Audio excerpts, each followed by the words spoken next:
Hey guys, welcome back to the Revive Stronger podcast. I'm your host, as always, Steve Hall, and today I have Dr. Brad Schoenfeld and Dr. Pat on the podcast to discuss a paper that they were both recently on. And if you're a competitor or you coach competitors, or even if you just go through fat loss phases, this is going to be a really insightful chat for you, because this review paper was looking at case studies of physique competitors and looking at some of the alterations and measurements of things like body composition, neuromuscular performance, hormone levels, physiological and psychometric outcomes as well. And it's really insightful and gave a lot of information that can help you as, again, a competitor or practitioner or just someone who wants to go through fat loss phases to get the most from those and to avoid getting into some of the pitfalls, or to just accept some of the changes that you might be able to understand are going to happen as you do diet down, especially as you get very lean. So definitely enjoy this episode. And as always, guys, if you do enjoy it, please do make sure to let us know, whether or not that's a comment on YouTube. Subscribe also on YouTube, please. Make sure you're subscribed on whatever podcast platform you're on. And if you can give us a review, please do. And if you could share it, that would be immensely helpful too. Whoever kind of tags me on social media, I always make sure to comment back and just thank them, because it helps this podcast grow. It helps us continue to do it and get on greater, or continue to get on great guests. So without further ado, guys, let's get into the show.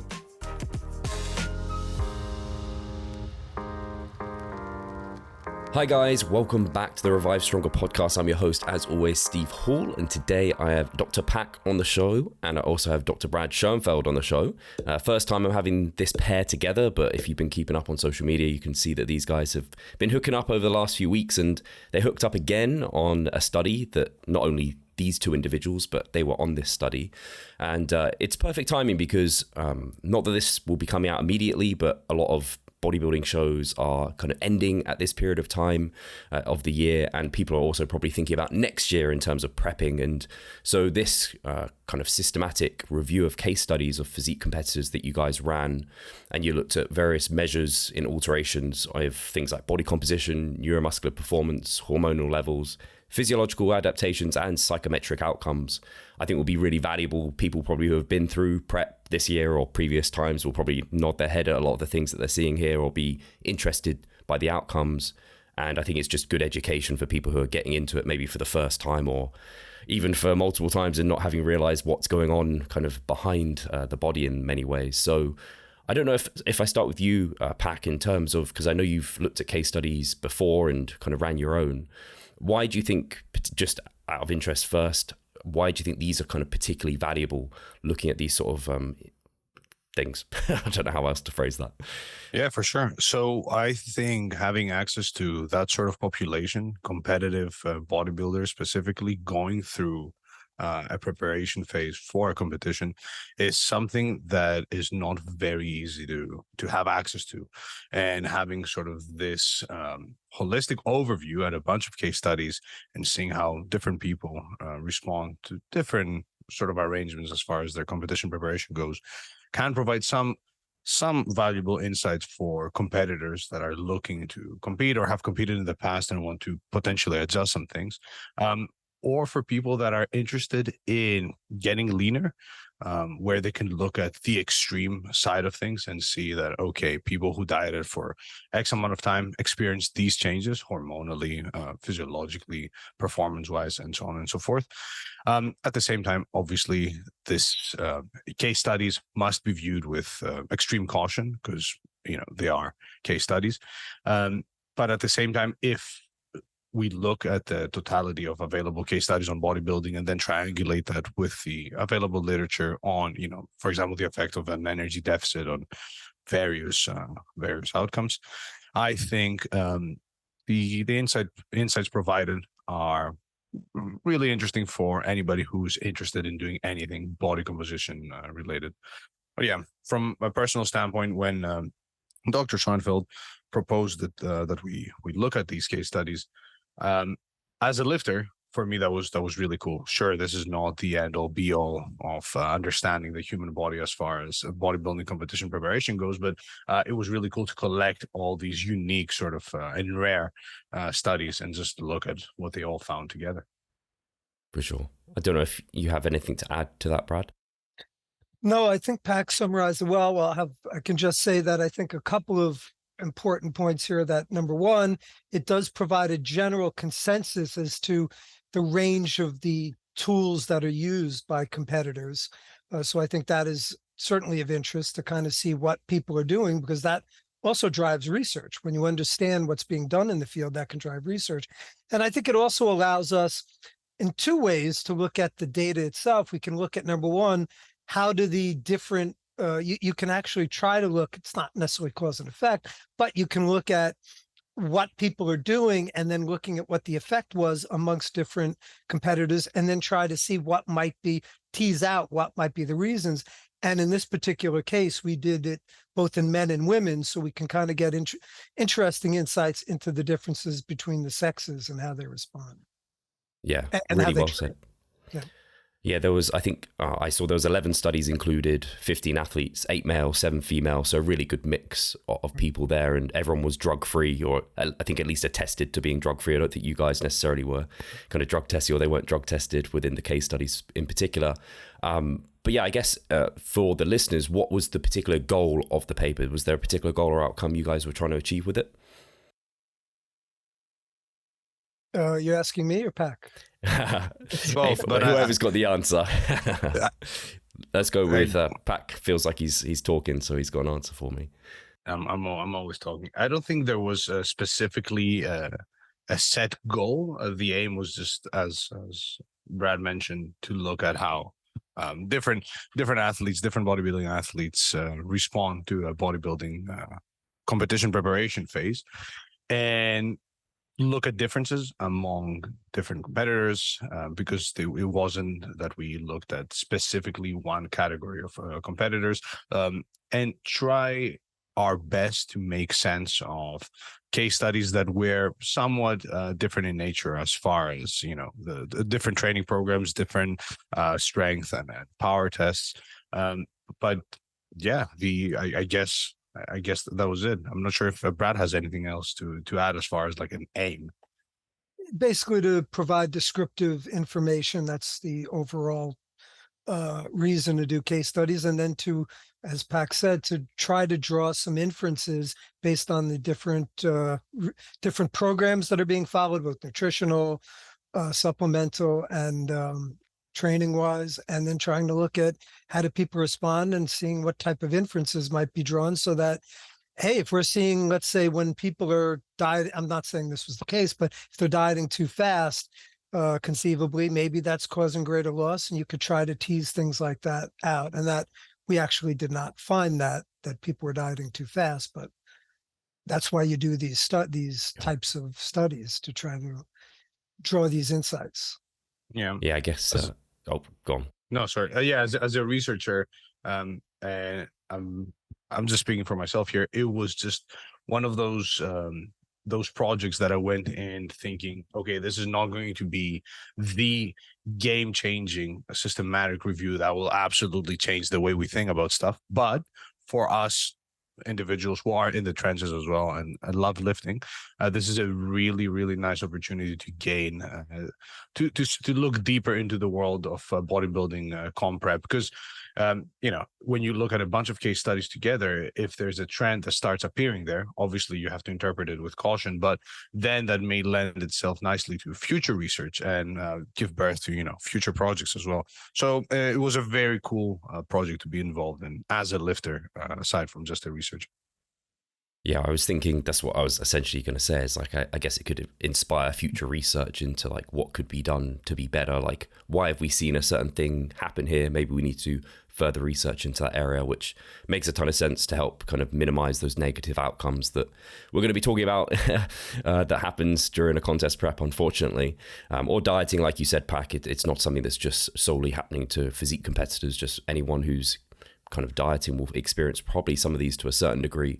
And I thought it was actually really interesting, like you guys were saying, just seeing the wide range of general kind of approaches in terms of like volumes that we use, kind of how their training was kind of laid out. I don't know if one of you kind of dug into that area and have like want to talk through the wide range of differences that you saw. I could provide if you want, I could provide like a general sort of summary as far as what they did for volume wise, Sure. and sort of separated for men and women. So for men, now the thing was that in some of those case studies, volume specifically was not described in a lot of detail, but for the males that took part, three of those completed around 4 to 10 sets per muscle group per week, with the other two being somewhere in the 16 to 20 set per week sort of range, and seven of those males train at least 4 times per week, with one training 3 to 7 days per week. So you can see like it's a bit all over the place, but overall a relatively moderate, like I'd say moderate to high training volume, and a training frequency that was at the very least 3 times per week, but as high as 7 days per week. But that was only for one competitor. For females, things looked similar, with only 3 reporting just overall resistance training volume, with one of the competitors being around 4 to 10 sets per muscle group per week, the other being around 10 to 20 sets per muscle group per week, and one just reported total sets completed, so which again fell around the 10 to 20 sets per muscle group per week landmark. And all females were training around at least 4 days per week, with none training over 6 days per week. So overall, something that I guess falls in sort of general training guidelines that most people would look at and be like, oh, okay, so they were training as per usual, if we may say that. Yeah, one thing we did not get, and really, when I say we didn't get, that it wasn't reported, was what they were doing in the before the in the non-pre-competition period, so in the off-season period. So we don't know how much they might have cut their volume or increased it based on their pre-comp status. But sorry, and I just saw a notification from my bank on my phone from Brad and Big Volume. So the money is in, and I have to say that this data sort of lends itself well to the argument that even during contest prep, moderate to high volumes seem to be well tolerated. Again, like aside from a few athletes that were in the 4 to 10 sets per muscle group per week, you had plenty doing 10 to even up to 24 sets per muscle group per week while preparing for a bodybuilding comp. So yeah, that's definitely interesting for me as a lifter and researcher. Yeah, and in fairness too, to add to that, we don't know whether they would have gotten better results or worse results if they had either increased or decreased the volume. That is a limitation of a case study. You're just basically following what someone is doing. Now, I will say that I was a collaborator on a study that actually did look at that volume during a deficit. It wasn't during pre-competition bodybuilders, but we looked at what effect does volume have during a caloric deficit, and there really was no negative consequences and no positive consequences of doing moderate to higher volumes. So confusing the audience now. 4D chess. Right as they were ready to type big volume strikes again, a little flip there, and we're back to normality. Yeah, I think I think I also saw like the proximity to failure was like people were training all the way to failure. Some people were training 3 to 1 RAR. So there was a wide range of approaches, but all within the kind of ranges that are generally spoken about as being kind of evidence-based recommendations for training for hypertrophy and that sort of thing, which made a lot of sense. And then cardio, I saw like some people were using HIIT, some people were doing nothing, some people had 16 weekly sessions. I saw up to that amount. It's just like that wide span of different like approaches that people are taking to like ultimately an energy deficit, I guess. Yeah, for sure. Like with cardio as well, there were athletes that would do cardio 7 days a week. So like 4 people who had a max frequency of 7 times per week. There was a person that did up to 13 times per week. And in general, the cardio sort of practices that were reported, the aerobic training practices that were reported, were somewhat not all over the place, but you had people doing more, doing less. But in general, again, we saw that they all incorporated some form of aerobic training, with only one person exclusively doing HIIT and only 4 people doing exclusively steady state cardio. Whereas the rest just did a combination of both HIIT and steady state cardio, which I guess you'd somewhat expect, right? You've prepped for a comp as well. I'm not sure if that sounded like off to you, or you were like, oh, okay, yeah, sounds pretty standard. Yeah, I think it depends on the competitor. Like some females really end up, it's because they just are smaller and they require less energy, so their food doesn't get too low. They end up needing much more cardio potentially, and I don't know if it's as widely known to track steps. And some people's NEAT could be dropping off, they don't realize, so they end up ramping up cardio. That's some of the things at least I've seen.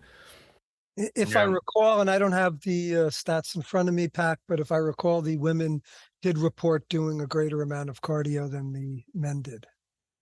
Yeah, so they had an aerobic training volume of at least 50 minutes per week, whereas the men had 40 minutes per week. Well, with some going as low as 30 minutes per week. So yeah, they won. And you Not have that it was a competition. As little cardio as possible, please. That would be the ideal. But then the other interesting thing, I think it wasn't necessarily how interesting the kind of initial calories were, and then like the 2 weeks before peak week calories were, but it was maybe the change between the two, and how there was just quite a large amount, like the smallest change versus the largest change between males and females was just quite stark, where some people obviously adapt harshly versus others, or you don't know exactly why they had to get where they had to get or make those like aggressive changes, but there was just a large range there too. Yeah, if I recall and Pac, again, I guess you have the figures in front of you, but if I recall from the data, the men had roughly double the deficit was roughly double that. So women had a deficit of somewhere around 300 to 500 calories, and the men had it, I think, between 500 to 1,000 or so. But of course, the men are starting out with much higher caloric intakes in the off season. So they're generally bigger individuals, and they're also not doing as much cardio. So you have to factor all of those things into it as far as to create your total energy deficit. Mm-hmm. Yeah, one of the males, I saw his different start calories to end calories. The largest was 2,136. That's how many calories he had to drop, whereas the female, the largest was 1,189. So quite starkly different in terms of how much they had to drop, which I guess we'll come into because of like body fat levels, kind of come into that, like how much weight and body fat did someone have to lose. But one guy only had to drop his calories 52 start to finish. So I don't know who that was, but that's quite nice. Yeah, there was, again, and that's not the issue, but like that's where we need to be careful with these case studies. There were big differences in the way they approached their diet, and it's not that we had a lot of information about what they did and how they did it, so one must make some assumptions and must treat those figures reported with some caution. And by the way, I was going to say that also is a limitation of actual randomized controlled trials. So if you're looking at general research, if you were going to which you never would get to do, but let's say you would get a group of bodybuilders and they'd say, all right, we're going to go on the same exact program for the 6 months or whatever. I mean, you have some that are starting out at 25% body fat and some that are starting out at 12% body fat. And some people have obviously metabolisms are different, and also there's so many inter-individual differences that you can't then necessarily track them and decide that that's going to be the optimal strategy for everyone. And that's why the inter-individual approach is necessary. I guess that's a really good point in terms of just this big individual difference here. There's not one way to do it. And there could also be, you can't infer which one of these necessarily is, but there could also be many roads to Rome type of thing, where some people are training maybe with a few more reps in reserve and doing a bit more volume versus the others training to failure, a bit few sets. That's me kind of inferring. I don't actually know if that was the case with the data there, but I think that's good for the listeners to know, like, hey, there's many different ways to do this, and it's going to look different for everyone to some extent. So I guess with that kind of initial kind of general approaches and the wide range of things that people had there, now we could dig into the kind of things that were measured and how they changed throughout. So I don't know if we start with body composition, which was, again, split between males and females was probably the biggest interesting part of that. I don't know if, Pac, you want to kind of dive into that initially? Yeah, sure. So as you'd expect, everybody lost quite a bit of body fat. And in terms of percentage, both males and females were relatively close. Males lost about 8.7%. No, not about 8.7% and 8.2% for females. They all averaged around 0.35 kilos of weight loss per week. But female athletes lost weight a bit slower than male athletes. Now we're talking about absolute changes in body weight. So females were losing about 0.3 kilos per week, where males were around the 0.4 kilo per week mark. Obviously, females started with a higher body fat percentage than men, but that's to be expected. So their starting body fat percentage was around 21%, whereas for males it was around 14.5%. Which I think is interesting to sort of get an idea of, where does it make sense to start your comp prep. Females competed at around 13% body fat, whereas males were roughly at the 5% mark. And most male athletes were below 10% body fat when they competed, whereas for females there was only one athlete that had single-digit body fat percentage. What was interesting, and we can get to that in a second, so female athletes maintained or slightly increased lean mass. Obviously, there was variation between athletes, but on average, females did much better as far as maintaining lean mass, whereas males tended to lose more lean mass. And it may have been that because the males lost weight faster at a faster rate, that explains that. But obviously, that's just a way of us trying to explain the results. What else would we like to say here? I think I'm missing some of the bone density and data. Brad, you want to touch on that? Well, I want to actually just go back to the differences in the lean mass loss and point out some things. Number one, lean mass is not necessarily muscle. So remember that water is taken into account in that measure, and losing water is going to result in a quote unquote loss of lean mass. So that needs to be understood. I am somewhat skeptical that the rate of loss, we did put that in the paper, but I'm somewhat skeptical that was an explanatory factor. To me, I think it probably, and again, this is speculative, but it just makes sense that men got much lower in their body fat. So, and by the way, our lab carried out a case study in a male bodybuilder, which was in part of this review. And he did not lose much lean mass until he started getting below around 7% body fat. So he started out at, I think, 11 or 12%. And the first couple of months, he hovered around 9, 10. And he was maintaining, but we did ultrasound too, and maintaining his mass. And once he got below around 7%, you just started to see this rapid drop off where almost half of the weight loss was coming from lean mass. Wow. And the women in our case series, in our case study here, in our systematic review of case studies, all were competing above 10%. I think the average pack was around 13, 14%, somewhere around there. So they never got very low to the point where conceivably that would be an issue. Now, look, there's other factors with women too, of course. Women just physiologically may start losing lean mass quicker before they get to 5% because of the nature wanting to preserve function, birth function.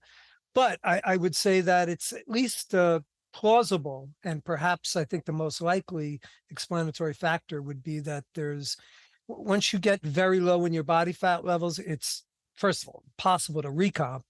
And I would say that it's really almost impossible not to lose mass. And by the way, just another point, all the competitors were +2 grams per kilograms. I think the range was somewhere around 2.1, 2.2 to 3.6 or so grams per kilogram per day. So they were on a higher protein diet. So it can't be said, well, their protein intake was insufficient.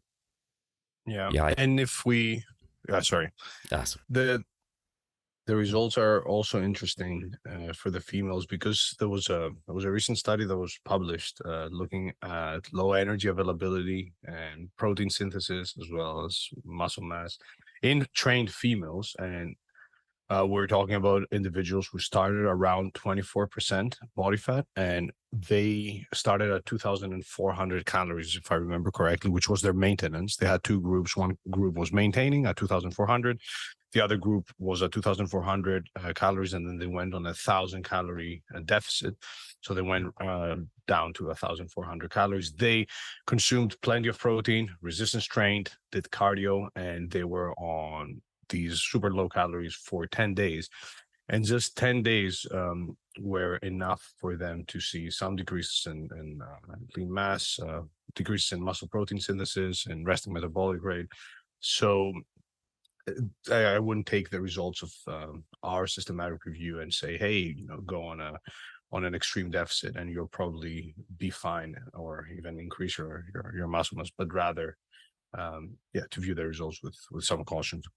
Well, and the reason that I speculate that wasn't a factor, that the rate of weight loss wasn't a factor, is that they really weren't that much different. They all lost weight relatively slowly. I think they were all under 1 pound per week. So I think it was like 3.3 kilograms or so, 0.3 something kilograms per week on average of weight loss, which is a slow weight loss. So the men were slightly higher, but they're also bigger. So I don't think that just doesn't seem likely. Anything's possible. But to me, I think the more likely scenario is that I think it's a nice hypothesis that when you get below a certain amount, the body just wants to retain the fat that it has, and it's going to start losing other muscle. It's going to start losing weight from other forms, including muscle. Yeah. Anecdotally. And that's how it was. Sorry. No, that's how it was described on the paper as well. It was mentioned as hey, this may be a possible explanation, but exactly as Brad said, even the males, their weight loss was also consistent with what previous literature has shown to be more than enough for you to maintain muscle mass, even in elite athletes. And even if we look at, I think it's the Murphy paper, where after a certain point, after, let's say, I think it was a 500 calorie deficit, things started to go south for most people. I think the results of the men in the case studies that we looked at were not far off the sort of sweet spot where you're maintaining muscle mass in that meta regression. But take that with a pinch of salt, because I don't remember the exact figures. Well, and to that point, I am not going to, somewhat of a spoiler alert, but I'm not going to give too much. We have a case study underway right now, and there was some very rapid weight loss, and there was some quite rapid losses of lean mass. So interesting. We're talking very rapid weight loss. I think, I thought that was the really interesting point, where the women maintained or even gained lean mass versus the males. And to me, you guys talking through that, where it wasn't necessarily the rate of loss, because that was relatively similar. It was just the fact the men got so much leaner. And I was going to say, anecdotally, at least, I've seen competitors and worked with competitors and competed myself. And I see this point where you chase condition at a certain point where, like, you're like, am I getting leaner or am I just getting smaller here? Because I'm losing I'm losing weight and things should be going in the right direction, but my look doesn't seem to improving, but I'm just getting smaller overall. It's kind of like the body is just sacrificing lean muscle at that point. And I don't know if you can speculate to this, Brad, but I've seen it where there are some competitors just can get this crazy condition, and it's like quite rare for the kind of number of people that can achieve this. And I wonder if there's just a genetic component of where the body they have like a lower intervention point for where this might happen, maybe where they start seeing this kind of muscle loss. I don't know if you've seen that yourself. Well, that's the hypothesis. So anecdotally, yeah, and that leads to the hypothesis. So it kind of lines up. But in drug-free athletes, obviously, when you're not drug-free, you can have other liberties that you're taking advantage of that will offset some of those things. But the question then becomes, do you want to chase a few more striations and lose your shape? So that obviously is an individual consideration, but in my opinion, I think it's often improperly done by most people, where they end up, I think, missing the boat, and they look worse. When I say look worse, they look shredded, but they also look flat, and they just don't do as well as they could have if they had maintained some of the shape and had a couple less striations. I think they would have done better in the contest. That's why I'm staying at 20% body fat year round. I can't risk potentially looking a bit flat on any given day. So, life is a bodybuilding competition, the bodybuilding competition. You never look flat, Pac. Thank you. Just fat. My bias was confirmed because I went to a bodybuilding show just this past weekend, and the guy who was unbelievably shredded, the most diced person. I can't think of anyone who could ever be leaner than this individual. I spoke to him afterwards to just try and see if I could decipher to why. And he said he struggles to gain even 5 kilograms above his stage weight. And I was just like, oh, okay, so you're super shredded just year round, because that's where his body is happy being. So he just gets to that point way more comfortably than any of us.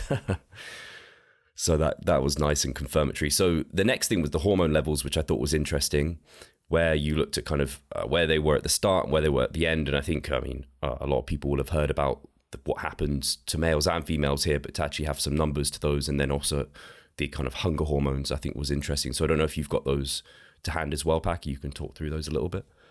Sure. Unless Brad wants to take this, I'm happy to summarize the main points. But you can Brad? summarize. I have some thoughts about particularly the testosterone levels in men, but why don't you summarize the actual Sure. Yeah.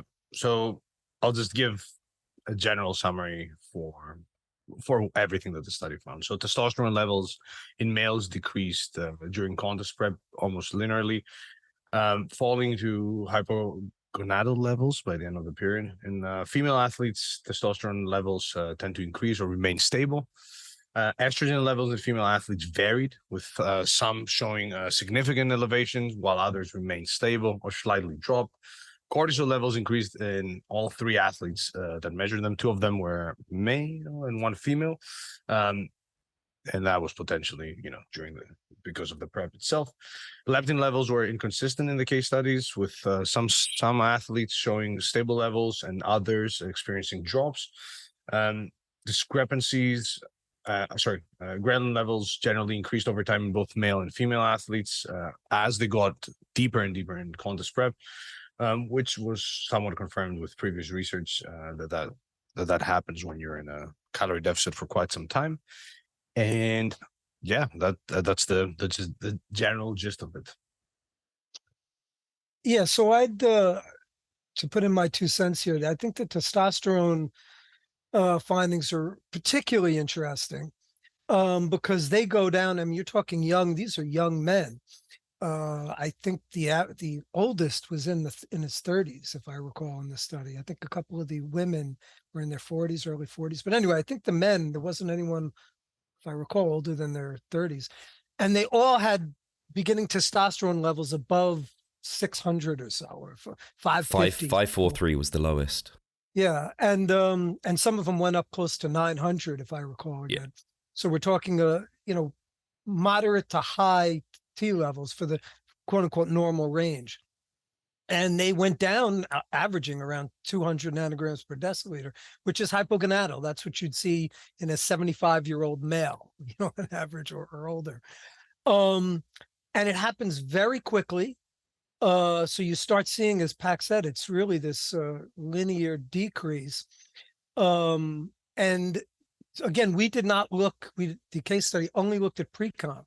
So post-comp, what's really interesting is it's very labile testosterone. And when they start refeeding, when they start eating again and gaining back body fat, they establish their previous testosterone levels quite rapidly. In our case study, the competitor's T level fell to, it was around 170. Again, I don't remember the exact fact, but somewhere around 170, 175 nanograms per deciliter.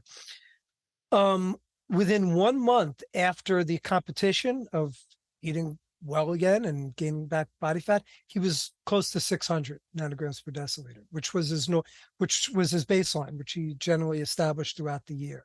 So he basically recovered everything very quickly. So you see these transient losses, but they are not, it's not like it, quote unquote, damages your testosterone levels. Now, I'd want to point out that these are looking at single competitions.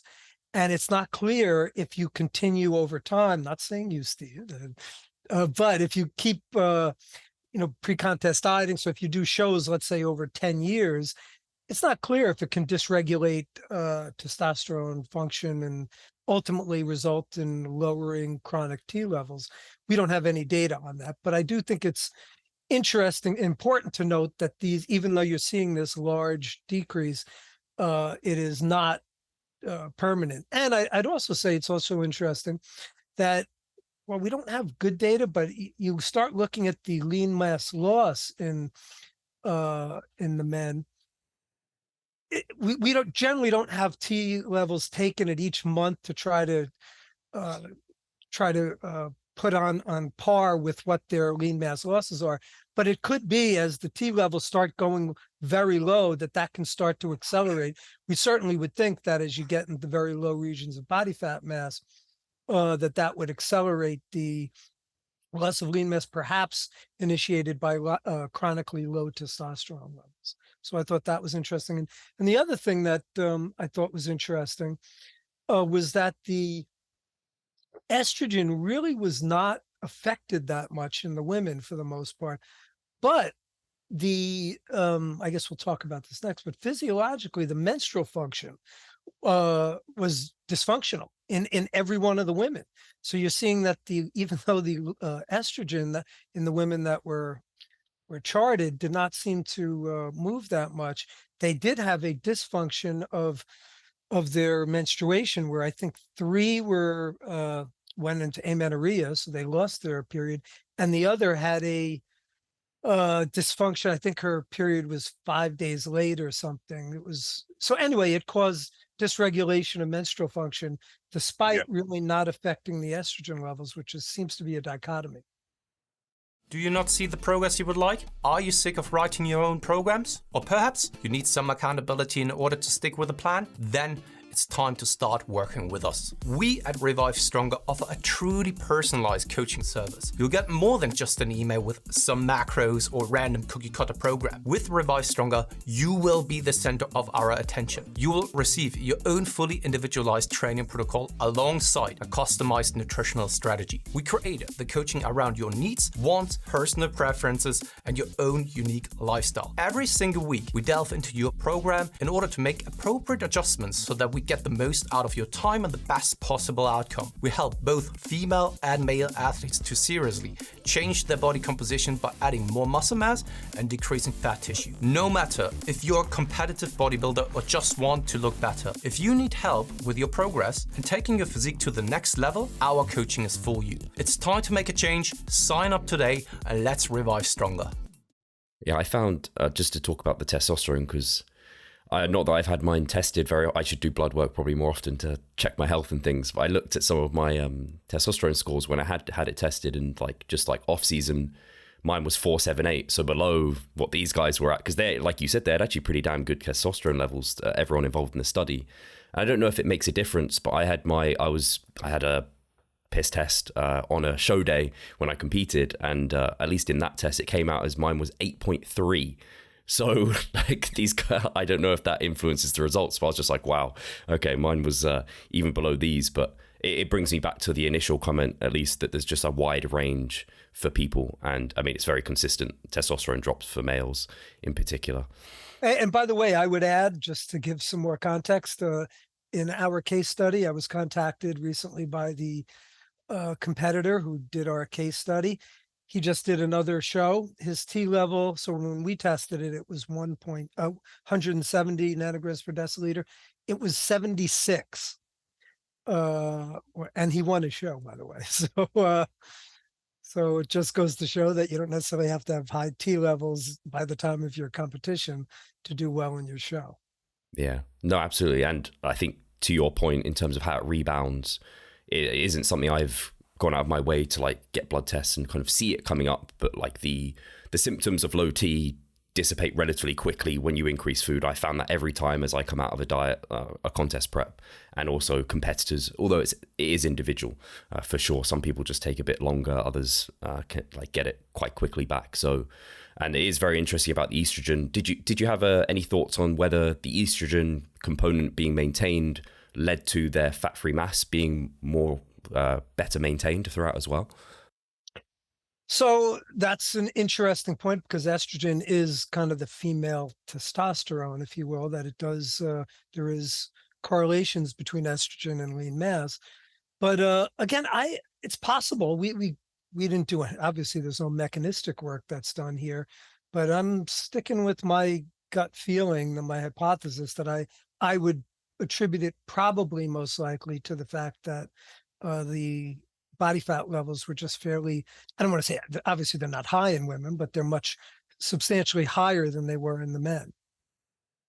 And did you have any thoughts to the leptin and why that didn't drop as you guys would have, like as we would have all expected it to drop? Like, just seems strange. Kind of that's a head scratcher to me, because especially your body fat levels get really low. You think that your leptin is going to drop, and that because leptin, of course, is the fat lipostat, if you will. Basically, it serves to monitor your fat levels, and also, by the way, your nutritional intake, so your energy intake. And when both of them are going down rapidly, kind of doesn't make sense. But the data says what it says, right? Data are what the data are. Yeah. So I don't know if Pat, if we can move on to neuromuscular performance and what you guys found when you were looking through that. For sure, and that was very interesting. Looked at power and strength, actually, various outcomes. So, just to start, they used a plethora of different methods to assess power and strength. So it's somewhat difficult to compare, but when talking about power, so when they assessed, they did like a Wingate test, a vertical jump test, and a cycle ergometer test. So many athletes, in general, they experienced absolute decreases in power as they were dieting, but they maintained or increased their power relative to body weight. So, which I think was really interesting, especially because when we look at when those changes occurred. So some athletes show increases in absolute power during the early stages of comp prep, and then those absolute changes started dropping off. Now, those absolute changes going up, so those absolute increases at the beginning may have been as a result of the athletes getting more familiar with the testing modality. But as far as power goes, at the end of the study, things didn't look that bad. So there were some absolute decreases, but relative to body weights, things seem to be relatively similar versus pre-contest prep. As far as strength, now strength was tested again with like there was a study that did a 1RM test. There was other studies that looked at isometric test, isometric strength. But most athletes were able to maintain or increase their strength during the pre-contest period. Which somewhat aligns with previous research. Obviously, again, keep in mind, we're talking about relative strength increases, but there was one study where an athlete experienced absolute strength. One athlete that experienced absolute strength increases, but then maintained or slightly increased their relative strength, and that was in the squat study. That's it. So the athletes, though, that experienced absolute strength increases, those were seen on either the isometric knee extension or the hand grip strength test, which must be viewed with some caution. But if we look at a more ecologically sort of valid or common metric of strength, which was 1 repetition maximum strength, which was part of one of the case studies, although numbers went down, as far as the absolute numbers went down. Relative strength to body weight, which is something I try to emphasize for clients as well, remained very similar, if not slightly increased at some points. Which is interesting, because a lot of people will get into contest prep thinking, oh, I am losing strength because my absolute strength is going down on the squat, when in reality their relative strength is similar, if not higher, plus their leverages may be changing significantly, which can also play a role. So those were the neuromuscular results in a nutshell. Yeah, I think it's kind of interesting that obviously there is a well-established, mostly well-established link between strength and hypertrophy. There's been some controversy in the field, but this does lend credence to that there's, when lean mass is lost, you do lose strength, but it kind of charted pretty well with the lean mass losses. So particularly in the men, that or certainly the weight losses, and you have to, we didn't actually do correlational analysis, but just from an eyeballing perspective, it seemed to align fairly well. That it wasn't, so here's what, to me, I would have speculated that, as you know, Steve, when you start getting into bodybuilding, serious bodybuilding pre-comp prep, most people start to feel more lethargic. You're obviously nutritionally depleted, energy depleted, and that would seemingly have a negative effect on strength, and it seemingly didn't here. So purely then we could say that this would be related. And by the way, we did a mood states, which we'll, I guess, get to, but that really didn't seem to show that much, interestingly. But anyway, I think it does give some interesting context to that. Yes, you're going to lose strength when you lose body mass, and certainly lose some lean mass, but that it's not a exponential loss. Yeah, for sure. And the mood, like the strength results and the power results, were somewhat surprising to me. Somewhat interesting, I'll say. Not surprising per se, but the mood results, I think, were slightly more interesting. And making that pass to myself. So they looked at mood states, stress levels in 5 out of the 11 case studies. 5 male and 4 female athletes essentially were covered. A bunch of different psychometric assessment tests were used. Now, I'm not going to list all of them, but there were a bunch. There was no significant sex-specific responses that were observed, and both females and males experienced low to moderate perceived stress, with some anxiety creeping up during contest prep. Now, 2 studies reported that total mood disturbance increased as the comp date approached, which obviously coincided with tiredness and lower calories. But what was interesting is that there was no athlete reported scores on the eating attitudes test that would indicate a need for professional intervention for eating disorders in the case reports. And I'm almost quoting the paper here. Which I think was very interesting. Additionally, cognitive restraint increased by approximately 40% for both male and female athletes during the comp prep. And as far as uncontrolled eating behavior, there were some differences between males and females, with males reporting an increase in terms of uncontrolled eating behavior, while the females reported a decrease, which was also interesting. But overall, things did not look as bad as I would expect them to, not because I've competed a bunch, but I've had friends and clients compete. And as far as mood disturbance goes, I've heard some horror stories, but it may be more of my personal sort of echo chamber affecting my perception. Same as with fatigue and volume, or even defending my PhD. I had heard only horror stories, but my PhD defense was one of the best times of my life, that 4-hour call. Anyways, I'm going off on a tangent here. All that to say, those results were interesting to me, at least. I want to point out the altered eating data. There were only 2 compatible. It was men and women, but there was 1 man and 1 woman. So it wasn't like we had a lot of data on that. and the male reported altered eating. So basically uncontrolled reports of uncontrolled eating and had a lot of disturbances, whereas the woman didn't.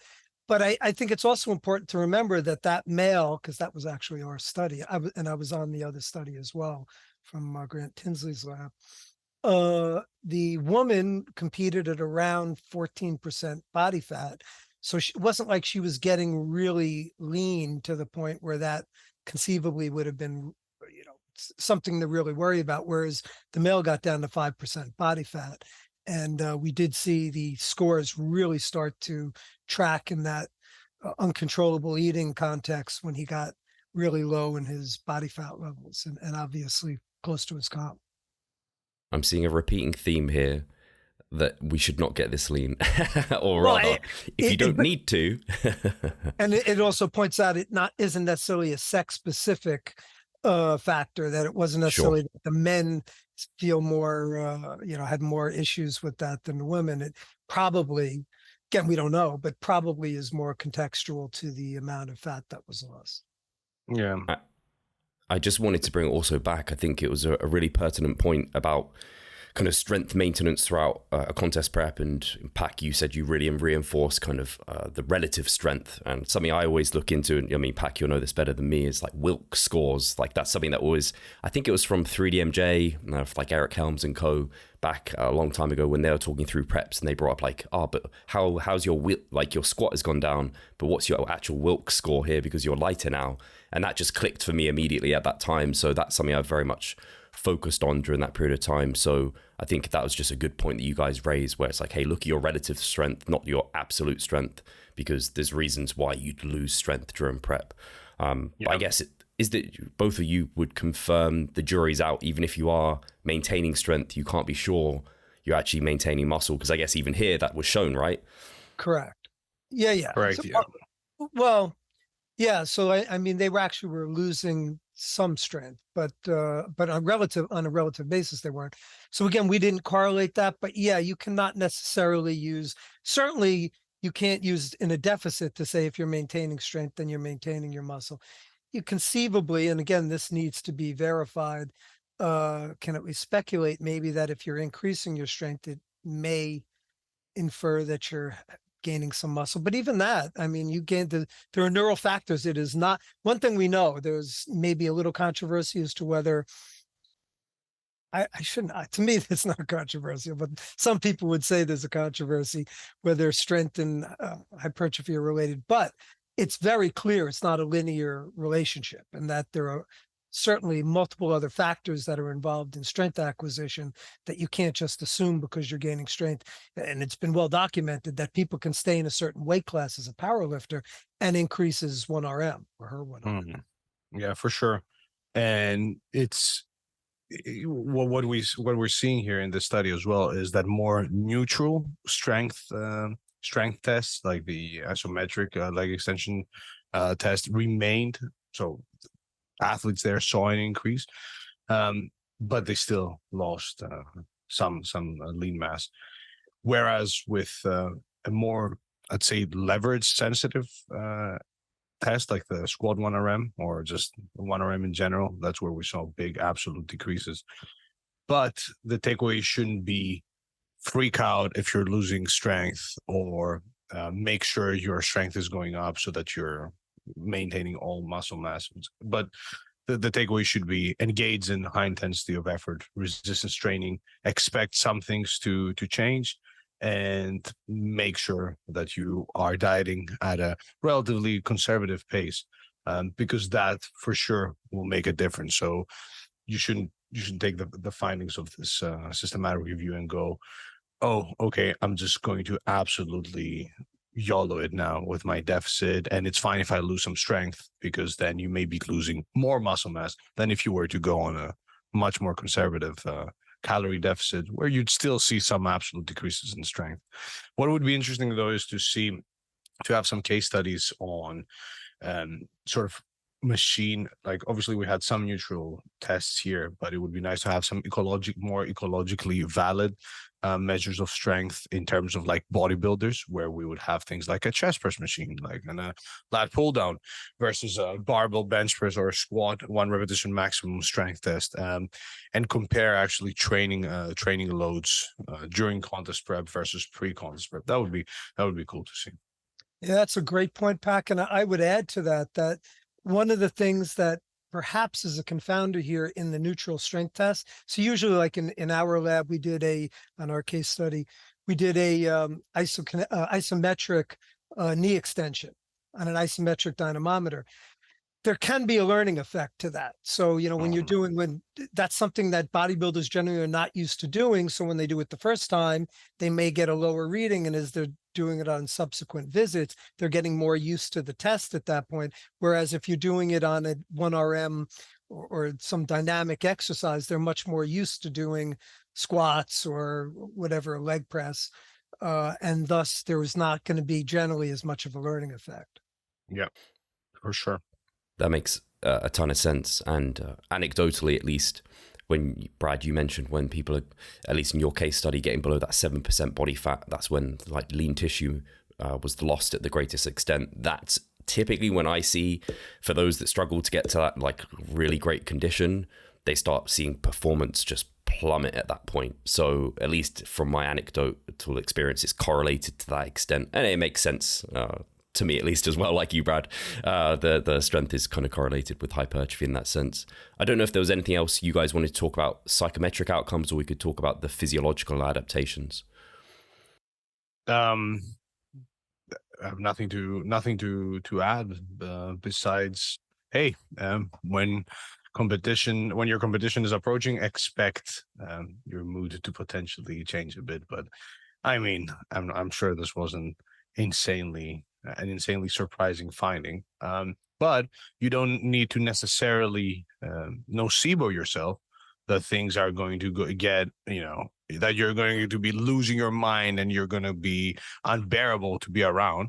Things may be a bit rougher than usual, but based on the results here, it didn't seem to be, it didn't seem to be a huge change. However, what would be interesting again here is to see, competition, how competition experience related to that, work schedule, sleep duration, and so on and so forth, and try to draw inferences from those relationships, which we obviously didn't do to a very, to a detailed extent.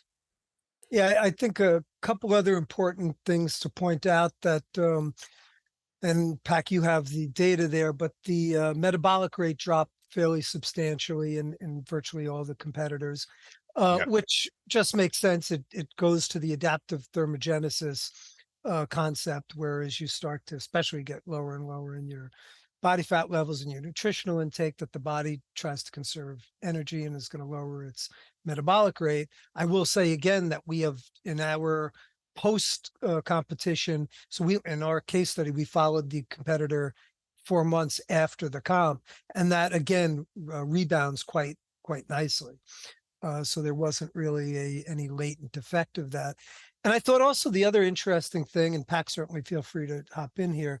The other interesting thing is that there really wasn't much negatives as far as sleep disturbance either. So we said mood wasn't affected, and I guess would go along with this, that sleep, but generally, if I recall, you got, again, I don't have the data in front of me, but if I recall, the sleep was not, there was, I think, some minor reports of some sleep disturbances, but nothing, again, that would really stand out. And that, again, leads to the perhaps somewhat misperception that when you're competing, that everything is all screwed up in your body, and that from a mood and a psychological standpoint, at least for the competitors that were in this case systematic review, that didn't seem to be the case.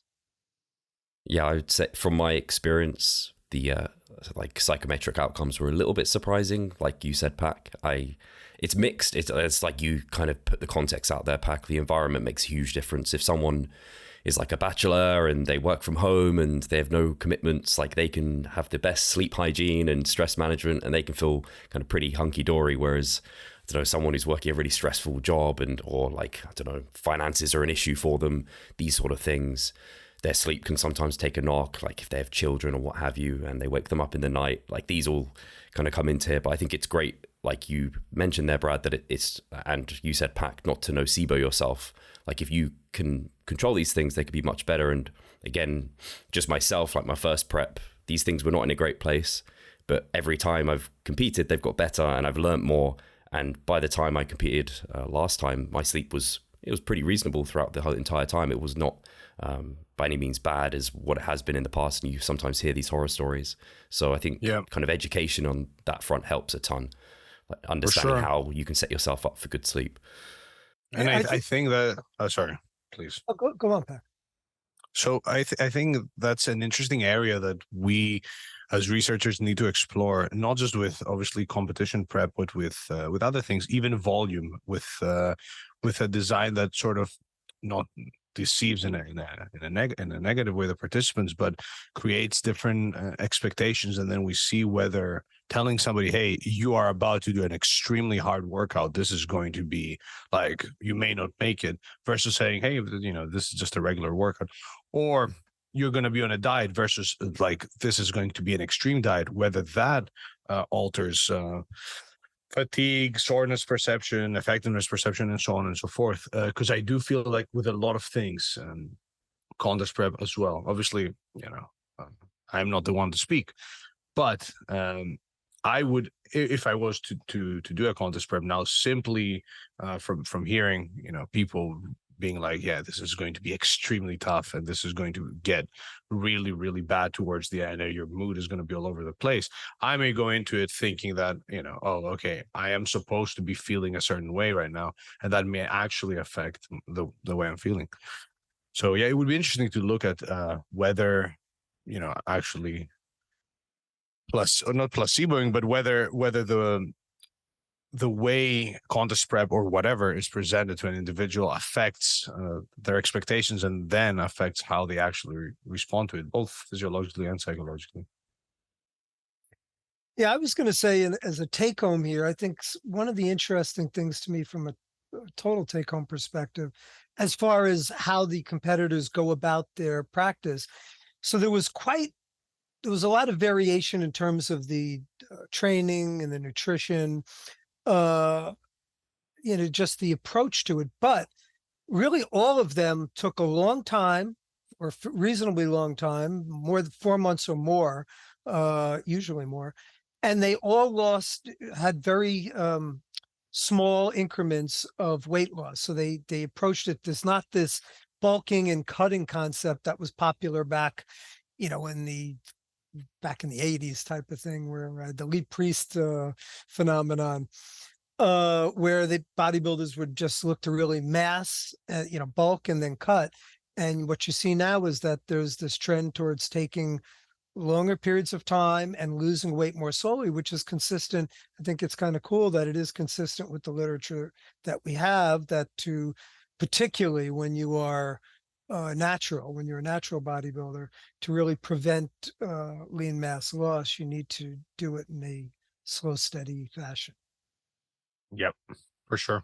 And that's something that we see in the literature as well, with greater energy deficits almost never being a thumbs up for muscle retention, or even for potential muscle gain, because there are cases where you may be in the deficit. Obviously, like for competitive bodybuilders, I doubt unless you're starting at 35% body fat, you may not be so lucky as to make a ton of gains. But yeah, definitely agree. I'm just echoing Brad here and rambling. So yeah, I think that's a great take home. Like, take your time with it, and I think, like, I'd second that kind of avoid starting prep in like that peak mass Lee Priest kind of like way over stage weight. Maybe start a little bit leaner so that you don't have such a long journey too. I found that to be really good for people. So and start prep in a very like healthy state. Don't start it already slightly fatigued and kind of beat up in that regard too. And essentially setting yourself up for as much success as possible. And it sounds like at least one of my big take homes here is particularly that, and we know this, as body fat drops, you want to slow your rate of loss, but particularly from those males who are getting below 10% and they're trying to get towards that 5%, that kind of journey there is like a tightrope, and you probably really want to travel that slowly. And as you pointed out, Brad, sometimes it's not even worth continuing to travel there and just be a bit soft, like quote unquote softer. You're still incredibly shredded, but fuller and more symmetry, more size, that sort of thing, and focus on the look, not just like arbitrary other markers. Yeah. And because you touched on the YOLO bulk sort of trend, I think that we may see the case for dirty bulking or gaining substantial amounts of weight become like less and less a thing in the following years. There's more data coming out showing that greater energy surpluses will not necessarily lead to more muscle mass, but definitely more fat gain, although some terms and conditions apply and more research may be needed. But what's very encouraging is that we're seeing that even at maintenance calories, substantial muscle gains are possible. So that's just a bit of a side note for people listening. Like, and I'm not sure how, because Steve, I assume you work a lot with competitive bodybuilders. Is that, has your practice changed as far as prescribing different surpluses of different magnitudes? I think not hugely. That kind of recommendation of 1 to 2% per month has stood the test of time quite well. But with the paper that came out, which Eric Helms was on, that kind of shifted me a little bit more towards that 1%. I like a surplus for most, especially when they're doing things right and maybe they're a bit more novice in particular. Like, I think it can be really useful to grow, but yeah, has shifted a bit slower versus definitely not like very quick, fast rates of gain, because that just typically shortcuts the amount of time you can gain for, and you don't really gain that much more in that period of time with that surplus, apart from fat. By the way, before we finish, I do want to give a shout out to in particular to my students who, several of them who collaborated on this paper. They were instrumental in aggregating a lot of the data, and also to colleagues Eric Helms and Bill Campbell, and who am I forgetting, Pac? I don't want to leave anyone out here, because this was a really team collaborative effort.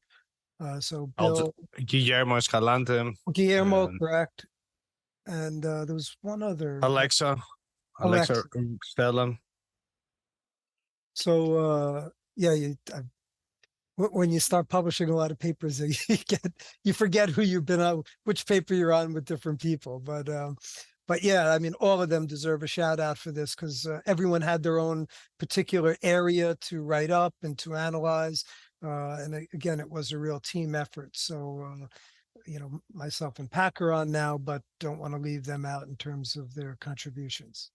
For sure, and it's important to note that the way this paper was sort of approached, aside from like the coding and sorting the data, and shout out to the team, the Applied Muscle and Development Lab team for rocking that. Different researchers took charge of different areas of the paper, which was really cool to see, because essentially everybody lended their expertise to cover different areas of the paper. And then we did that, and then we all kind of chimed in on each other's sections to give other feedback and how it potentially, of course, PACs could not be improved, but the rest of us, we got feedback. Well, I want to say a massive thank you to you both for coming on and spending the time with me today, and obviously the rest of the team as well. I'm sure this won't be the last time either of you on the show. Maybe another kind of joint call at some point. We can talk about some other juicy topics within the bodybuilding scene. I'll make sure people know where to find your work. I'll let you I'll be surprised if people aren't already following you, Brad, but I'll give you the opportunity to give those who aren't the place to go. Where should they go? Yeah, I mean, I'm on it. You could just Google me. I'm on Instagram. I'm on Twitter, or X, I guess it's called now. And I'm still on Facebook. I really don't do much on there. But yeah, just Google me, and I have a blog if people are interested. So all free content. Thank you, Brad. And Pac, where are you? I am. So if people find me on Instagram, under DR_PAK, all my links are there. So I'm sure I'm sure if you want to look at my research gate for the one person that actually will want to look at the full text of these studies, all my links are there. Podcasts, schmodcasts, and so on and so forth. Thank you again. I'll make sure that's all linked in the description as well. And I have the study link for this paper that we talked about too, if people do want to dig into it further. Thank you guys for listening. We'll catch you on the next one. Peace.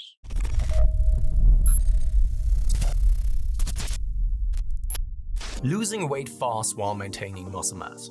Sounds too good to be true, doesn't it? It isn't though. It's reality and we know how to do it. And we will help you achieve this. The Minicut Movement is an 8-week fat loss program to make you lose a huge chunk of fat while maintaining muscle mass at the same time. We will support you from the beginning to the end so that you see the results you would like to and come out of it much stronger. You'll receive a fully automated spreadsheet that is based on your nutritional needs. You can choose between 6 different male and female training templates. Over 30 videos will guide you through each and every single step of the Minicut so that you're getting the most out of your journey and that you always know what to do. But the best thing is that you can start whenever you want. The Minicut Movement is open 24/7.